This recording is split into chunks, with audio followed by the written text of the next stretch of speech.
Yo masih bersama Ngopi Petang, ngobrolin pikiran, petualangan, dan tantangan. Bersama saya, Cing Udin, anak Betawi, orang Indonesia. Dan gua Pontas, orang di sini aja. Dia nggak mana-mana. Nggak teman-teman, di episode yang lalu pernah disampaikan tentang edukasi dalam melakukan perjalanan. Kita bukan mengajari, kita juga bukan sok paling tahu ya Bang ya, tapi lebih ke arah sharing. Perencanaan perjalanan, perlengkapan dan perbekalan. Nah, kali ini masih bersama Bang Pontas karena beliau yang memang lebih banyak pengalamannya. Ketimbang saya. Masuk. Kan lahir duluan. Asyalan. Gak bisa ngelawan kalau di situ.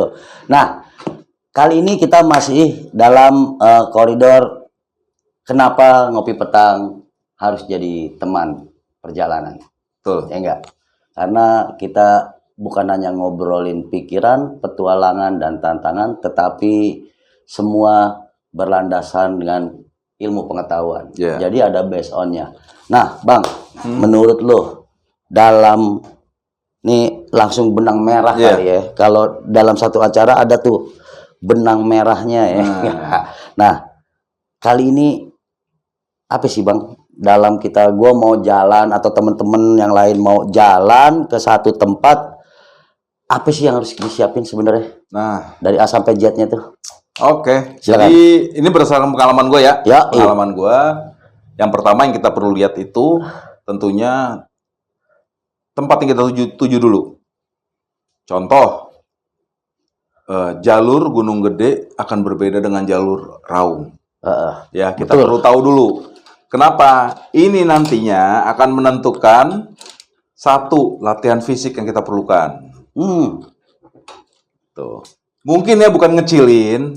Kalau jalur Gunung Gede itu, terutama Cibodas, itu jalur yang sangat nyaman.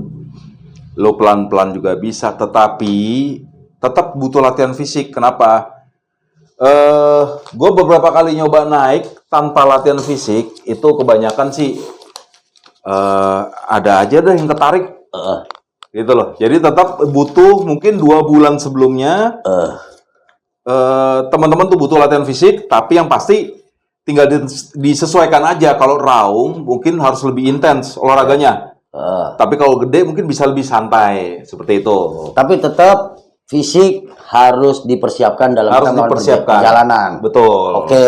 Yang kedua? Yang kedua itu perlengkapan. Perlengkapan. Ya, perlengkapan sama juga. Ini juga disesuaikan, kecuali teman-teman. Contoh ya, kalau kayak Gunung Gede lewat Putri. Gunung Gede itu gue total 30 kali naik. Lewat Putri mungkin sekitar 25 kali. Jadi lama-lama bukan ngecilin, tapi gue tahu karakternya. Jadi gue tahu, gue nggak perlu perlengkapan sebesar ini, sebanyak ini, gitu loh. Gue udah bisa nakar, seperti itu. Dan tetap yang perlu dicek juga pada saat pendakian. Contoh kita samakan aja ya, contohnya Gede Raung, cek juga mungkin kan udah banyak informasi suhunya berapa di situ. Jadi kita tahu mau bawa apa. Contoh, gue ke Gunung Gede waktu itu bawa sleeping bag yang bisa sampai nahan -2. Yang ada gua kepanasan. Oke. Gitu, gua kepanasan. Karena yang lu bawa sleeping bag-nya itu semi-semi gunung es deh, tuh gunung es malah ya. Betul, mungkin untuk Semeru atau Rinjani cocok. Oke. Karena gua udah ngerasakan dinginnya luar biasa dibandingkan Gede ya. Itu. Jadi itu perlu dipikirkan. Perlu dicek ya. Kalau yang sekarang kan udah makin canggih. Betul. Sleeping bag udah ada. Oh, ini buat nyaman di suhu berapa dan lain-lain. Seperti itu. Demikian juga kalau sepatu udah pasti gue selalu sarankan tetap yang semata kaki. Ya. Jangan yang pendek. Untuk mencegah ankle terkilir. Betul. Lalu makin canggih juga sekarang pakaian itu sudah banyak yang. Tapi perhatikan jalur juga ya, sama. Kalau kayak Gede, mungkin gue berani pakai kayak gini nih, yang quick dry. Gue berani. Kenapa? Dia nggak rapat. Ya, karena udah terbuka. Tapi kalau untuk yang rapat tuh, Ini gampang sobek soalnya. Ya. Karena tipis, gitulah. Jadi penyesuaian antara perlengkapan dengan keadaan medan yang akan kita tempuh. Betul. Jadi jangan juga mentang-mentang, wah enak naik gunung tanah pendek ya enggak. Tahu-tahu dia misalkan masuk salah satu gunung yang hutannya lebat ya enggak, baret-baret deh tuh. Kalau nggak minimal gatel-gatel. Nah, itu yang gue terakhir gatel-gatel tuh. Celana pendek gue. Ya, kadang nggak pakai baju lengan panjang, nggak pakai celana panjang. Tapi kalau memang kayak tadi misalkan jalurnya udah memang jalur wisata dan terbuka, oke lah pakai dry fit atau fit dry ya kan. Oke. Tapi tetap disarankan juga celana juga ya sebisa mungkin ya celana panjang. Celana panjang aja tetap. Ya. Karena kan banyak juga daun-daun atau ranting-ranting sepanjang jalan, biar juga kita terlindungi Bang ya. Betul.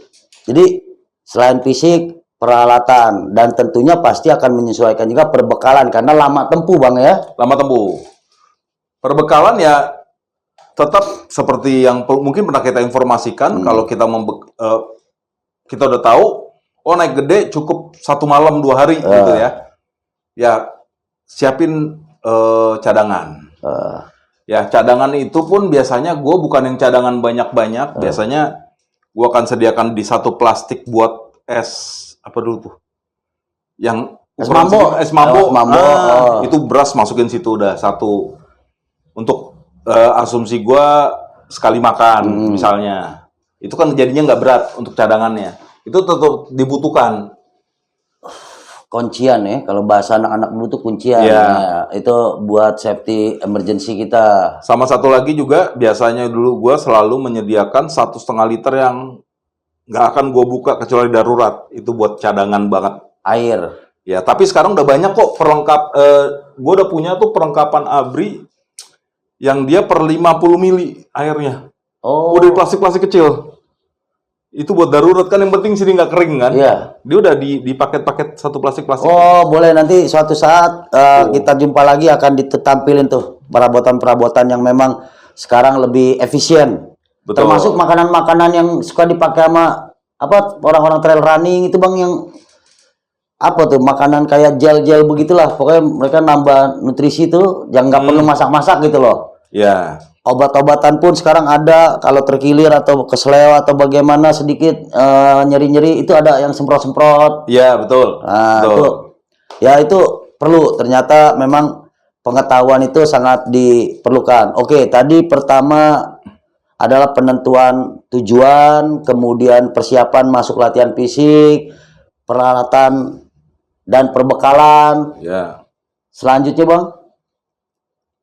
Itu sebetulnya nyambung ke yang pertama, rute atau navigasi. Nah, navigasi. Nah, ini teman-teman, jadi nggak usah pusing yang punya GPS khusus atau apa. Jadi sekarang karena semua udah pasti ya punya yang namanya smartphone. Itu ada yang namanya Avenza Map. Itu bisa nge-track dari kita berangkat sampai kita ke puncak misalnya, lalu dari situ kita tinggal gue mau ikut jalur gue naik. Udah dia akan nunjukin lagi tuh. Seperti itu. Jadi udah lebih canggih lagi. Di handphone ya. Di handphone. Nah, informasi juga sekarang selain handphone ada juga jam tangan teman-teman. Saya kebetulan tidak punya, makanya nggak pakai nih jam tangan. Mungkin nanti akan ada. Ya mungkin ini contohnya. Tuh ada. Ini pakai 6 satelit. 6 satelit. Cuma karena harganya yang lumayan ya. Jadi ya dan yang pasti semua punya handphone. Ya. Mending handphone. Betul. Itu mereknya nanti kalau mau tahu bisa japri di komentar Ngopi Petang. Bang Pontas, apa itu mereknya? Boleh dong berbagi ya kan. Kita belum nyebut merek, tapi memang kalau aplikasi kan semua ada ya, bisa dilihat ya Bang ya. Bisa dilihat. Jadi navigasi darat itu bukan juga ilmu yang khusus untuk orang-orang tertentu, bukan Bang ya? Sekarang enggak. Iya, karena udah lebih mudah. Lebih mudah, dan teman-teman harus tahu minimal karena yaitu untuk memproteksi teman-teman dalam rangka tidak tersesat atau salah belok ya Bang ya. Ya, dan satu lagi, Avenza bisa digunakan dalam offline pesawat mode. Iya. Dia nggak hanya online, dia bisa juga pakai buat offline. Ya. Nah, itu sampai akhirnya kita sudah mengetahui rutenya seperti apa, bagaimana kita menjalaninya, dan juga sampai kalau kita mau balik lagi, mau lewat jalur yang kita datang ataupun mau kita bikin jalur baru masih bisa, dan itu akan diarahkan sama si aplikasi ini. Betul. Kita bisa ngelihat duluan lah. Kita bisa ngelihat duluan dari plottingan yang ada. Kalau memang salah belok atau bagaimana, dia akan memberitahu. Ya, yang penting kuncinya kalau di aplikasi ini ya teman-teman tahu peta nomor berapa. Itu aja. Harus bisa baca kontur petanya juga. Ya. Makanya kenapa perlu sedikit pengetahuan, dan nggak susah kok dipelajari sekarang, apalagi sekarang bisa langsung lihat di YouTube atau bagaimana Bang ya. Gitu teman-teman. Kalau zaman dulu benar-benar buka map kertas, peta kertas itu dulu juga belum berwarna lagi ya, kan. Topografi masih punya kompas. Kita bawa busur derajat dan sebagainya, sehingga kalau jalan perlu plastik panjang atau pipa supaya peta itu terlindungi, karena peta topografi itu masih kertas ya. Sekarang ada juga kemudian beralih ke peta warna Bang ya, peta digital, dan lebih canggih lagi sekarang sudah di aplikasi. Tinggal teman-teman lihat dia ada di Carvac berapa begitu. Nah, tadi udah tujuan, peralatan, perbekalan, ya kan? Fisik, ya kan? Terus navigasi sendiri. Nah, selain itu kita udah tahu semua jalur udah mau dilewatin, udah latihan fisik, apa lagi nih?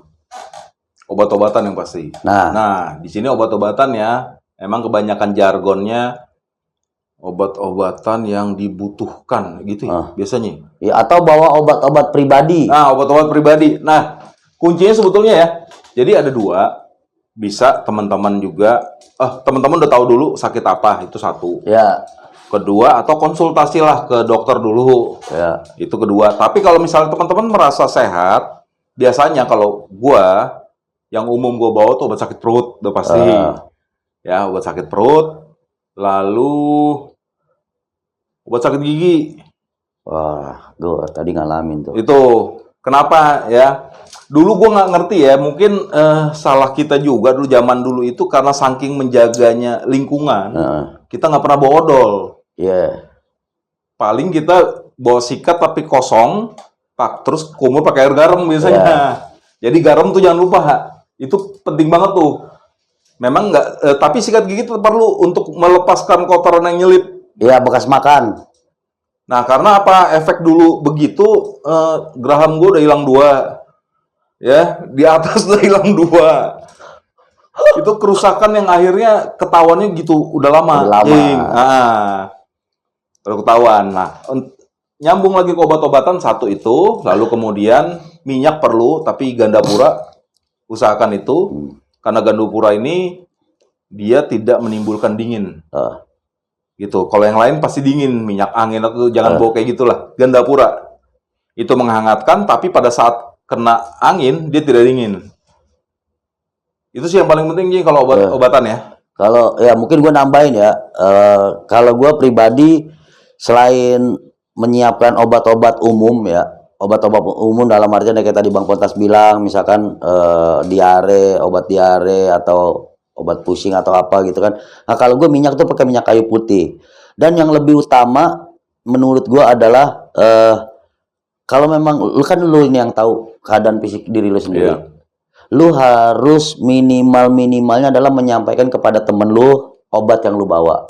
Ini obat apa, dimakannya atau diminumnya setiap kapan. Lebih bagusnya kayak tadi Bang Pontas bilang, lu konsul ke dokter atau bagaimana supaya lebih terjamin. Terkadang kita bawa obat, kita nggak ngasih tahu kepada teman kita, bingung. Teman kita sendiri bingung pada saat kita tiba-tiba penyakit itu kambuh, ini obatnya yang mana gitu loh. Nah, itu pentingnya menurut gue menyampaikan informasi. Oh ya, sama obat-obat luka. Luka luar ya. Luka luar, sama satu lagi tuh biasanya gue sedia juga yang buat kalau kita terkilir buat digulung. Oh, perban itu ya, perban karet itu. Ya, itu boleh. Itu penting juga tuh. Kalau minyak-minyak ya buat kita pegel-pegel ya, tapi lagi-lagi harus bisa milih kayak tadi Bang Pontas bilang, memang ada minyak-minyak urut atau ngilangin pegel ya, tapi kalau kena angin tuh dingin, bro. Itu malah lebih nyiksa, lebih nyiksa, nggak enak. Jadi cari minyak yang sesuai dan tidak menimbulkan rasa dingin pada saat dia terkena hawa ataupun dia terkena embun gitu kan. Ya, atau yang lebih canggih sekarang udah ada yang biasa dipakai pemain bola tuh. Ya, semprot-semprotan itu. Kalau saat ketarik itu bisa itu langsung menghilangkan dengan cepat. Ya. Tuh. Kalau punya duit itu lebih canggih tuh emang tuh. Iya. Selain obat-obatan yang memang tradisional ya. Gue lebih suka minyak kayu putih tuh pasti tuh. Karena nah, itu gue biasanya buat ini yang kadang tiba-tiba merasa ketarik di sini. Nah, itu besok gue semprot tuh. Oh, enak tuh semprotan-semprotan gitu. Ada lagi, Bang? Kalau obat-obatan sih itulah ya kira-kira ya. Nah, selain tadi obat-obatan yang lain-lainnya, yang terakhir dan menurut gue juga paling penting. Last but not least nih. Ya, itu adalah etika. Oke. Etika ini macam-macam, Cing. Ya. Ada etika dari sisi lu perizinan, ya perizinan gimana sih? Gunakanlah jalur resmi. Ya. Ya. Jangan kenapa? apa kata orang tuh main belakang. Main belakang. Iya, kayak rumahnya gede ya. Ada.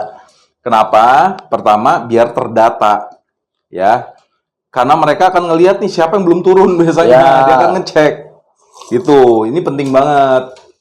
Ya, tapi kalau ada juga di daerah-daerah tertentu yang memang tidak ada ininya, tapi melewati misalnya kayak gua dulu di Tambora, kepala desanya. Kepala desa. Tapi bahwa lu tetap melakukan proses perizinan itu. Betul, gua bawa surat dari kampus misalnya dulu gitu loh, itu gua bawa. Gua informasikan gua mau ngapain di sini. Gitu loh, dan dia biasanya akan ngasih mungkin aturan-aturan atau gimana sih budaya di situ. Seperti itu, Cing. Lalu etika berikutnya lebih ke pribadi masing-masing. Sampahnya. Etika terhadap lingkungan. Terhadap lingkungan, sampah, cara lu buang air besar, air kecil. Termasuk tadi yang lu bahas masalah gosok gigi. Boleh sebenarnya gosok gigi, tapi ya itu di mana melakukannya. Jangan main mentang-mentang dekat air. Iya. Kamar kumur di situ. Janganlah, Bro. Ada tempatnya.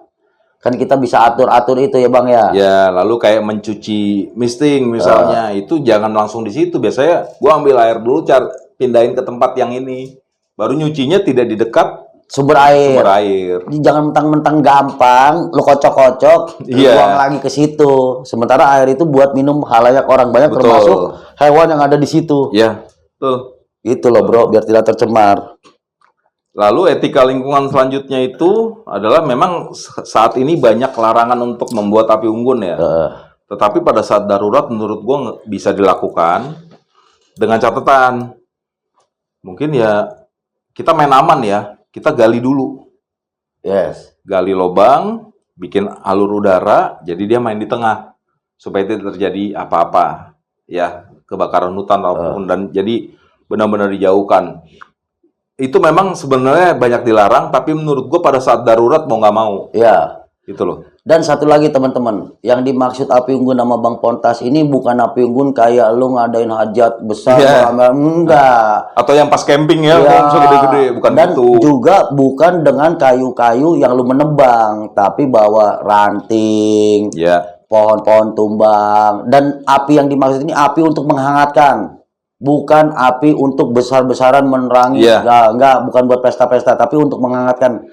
Mengapa tadi Bang Pontas menggarisbawahi bahwa dalam keadaan urgent itu sangat efektif untuk kita ngilangin hipotermia. Iya, betul. Hangat api itu. Kemudian kalau tiba-tiba bahan bakar kita, karena gas tuh kadang di suhu tertentu beku. Iya, betul. Nggak gampang cair. Itu boleh, tapi tidak menebang. Lu carilah ranting-ranting pada saat lu lagi dalam perjalanan atau pada saat ngecamp. Ranting-ranting patah, dahan-dahan, pohon-pohon yang udah mati nggak apa-apa bikin. Tapi sekali lagi tadi amannya lu bikin lubang. Kemudian pada saat lu meninggalkan itu api harus benar-benar dalam keadaan dipastikan mati. Tidak boleh dalam keadaan terbuka dan masih berasap. Kalau perlu kubur kayak tadi Bang Pontas bilang, gali. Siapin lubang udaranya, setelah selesai lu tinggal timbun lagi. Iya, tinggal timbun lagi, betul. Perhatikan juga di situ lahan gambut atau bukan. Gitu teman-teman. Adab ya Bang ya. Betul, adab. Dan sekarang juga makin canggih kok gue lihat. Untuk bikin api unggun udah ada tempat. Udah ada kok di toko-toko outdoor ini yang Iya. khusus. Kayak model kompor kita zaman dulu yang pakai parafin. Iya. Kaleng doang tuh teman-teman. Tinggal buka. Tinggal buka, taruh kayunya di situ. Iya, dan ada dia bahan bakarnya ada juga tuh Bang. Iya. Yang buat pancingan api pertamanya. Kalau dulu kan kita mesti nyerutin tuh. Nyurutin dulu. Ya, benar, karena benar. dalam keadaan basah apapun, kayu itu bisa dibuat untuk menyala perapian. Iya. Karena dalamnya kulit luarnya kita kupas, nah kayu kulit dalamnya itu yang kita serut. Yap, betul. Dia bisa bikin api dengan baik. Jadi sekarang udah banyak juga dijual namanya fire starter. Udah banyak tuh, macam-macam kok bentuknya. Ada yang bentuknya kayu dan mereka ajaibnya ini tetap bisa dibakar pada saat mereka basah. Nah, Dan biasanya untuk ini dia tetap bertahan dulu cukup lama pada saat kita lakukan bakaran. ya. Jadi Ngeringin dulu, ya buat kayak ngeringin. model parafin kembunan kita Iya, dulu, ngereces dulu. Iya, Ya, kayak gitu teman-teman. Dan sekarang juga banyak Bang lebih viral adab lebih tinggi daripada ilmu. Iya. Ya kan? Karena perilaku kita itu, adab kita, etika itu kan telah tertinggi dari Yap. kelakuan tuh. Bukannya sopan santun, ada etika, ada adab. Nah, paling tinggi ini adab gitu loh. Ya. Bukan hanya sesama manusia, tapi juga kita kepada lingkungan. Lingkungan. Kayak tadi Bang Pontas bilang, perizinan kenapa harus dilakukan walaupun misalkan di tempat itu tidak ada petugas, tapi ada kantor desa, minimal RT. Itu adab kita kepada manusia, melaporkan diri. Iya. Kepada lingkungan berlaku arif, bijaksana dan bijak sini, bro. Lu jangan bijaksana buat diri lu doang, bawa buat kepentingan lu, tapi sampahnya lu tinggal. Lu harus bijak juga dong sama si alamnya, lu bawa lagi. Iya, betul. Gitu Bang ya. Gitu. Ada lagi Bang yang mau disampaikan? Enggak, itu aja sih ya. Itu aja ya. Itu aja.